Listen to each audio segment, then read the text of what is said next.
What's up mga idol? So ayan, another video na naman tayo dito sa Gym Soul. So ayan, meron tayong back dito sa sapatos mga idol. Papansin nyo mga idol, medyo mataas yan. Ito book chapter 2 natin. Pakita ko sa inyo yung mga colorway na available na natira dito.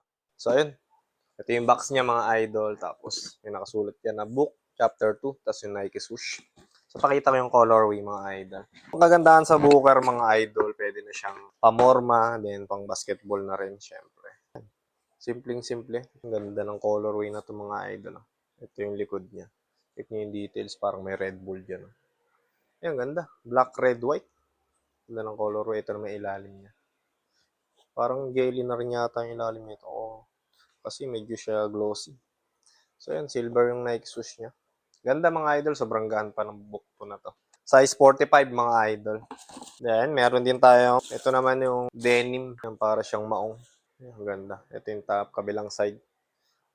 Tapos yung midsole niya, white na may blue. Ito yung ilalim niya, hard rubber, syempre. Ang gwapo ng book to, na to mga idol. Ito yung likod niya, chapter 2. May nakalagay dyan. And size 41. Next, meron tayo ditong size 42. Yun o. Dami naghahanap yung mga idol. Ganda kasi pamorma.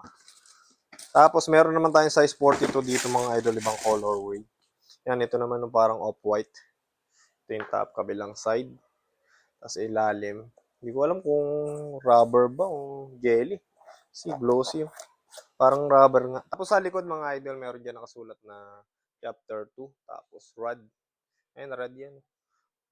At ayun nga mga idol, hindi natin napansin na lobat na pala yung mic natin gamit. Syempre voice over na lang natin yan mga idol. Yan. Kung mapapansin nyo yung likod ng kanyang tongue part. At itong book chapter 2 na to na colorway mga idol, meron na tayo nito. Nag-restock na lang tayo syempre. So ayan mga idol, pinakita ko dyan na magkaiba yung kulay ng Nike swoosh niya. Ganyan talaga yan mga idol. Tapos ayan sa outsole niya, ayan, blue and black. So syempre meron dyan mga details sa midsole ng mga nakasulat. Tapos ito mga idol, same lang ng colorway kaya hindi lang natin masyadong binapakita. Alam nyo naman yun sa mga nanonood sa atin. So ayun mga idol, kapag nagustuhan nyo yung sapatos, screenshot nyo lang yan. Tapos ayun, send nyo na sa page natin. After ng colorway na yun mga idol, ayan, meron tayong napaka-solid na colorway dito, pink and white. So ayan, kung tatanungin nyo kung pang babae mga idol, hindi, pang men's size yan mga idol. Alam naman na natin ngayon, ayan, nauuso na sa mga lalaki yung mga light color na ganyan. Lalong-lalo na sa mga panakbong sapatos mga idol, nauuso yung mga light color. Syempre nga naman, for safety na rin yun, nung iba tumatakbo ng madilim, diba? Para kitang-kita rin talaga. Hindi naman masyadong kita mga idol, pero ayan, magre-reflect yan minsan. So ayun, ito na yung lahat ng sapatos natin na book chapter 2. Visit na lang kayo sa page natin for more shoes mga idol. May mga nakapost tayo doon. Hanggang dito na lang mga idol. Salamat sa panonood. See you on the next shoes. Cheers!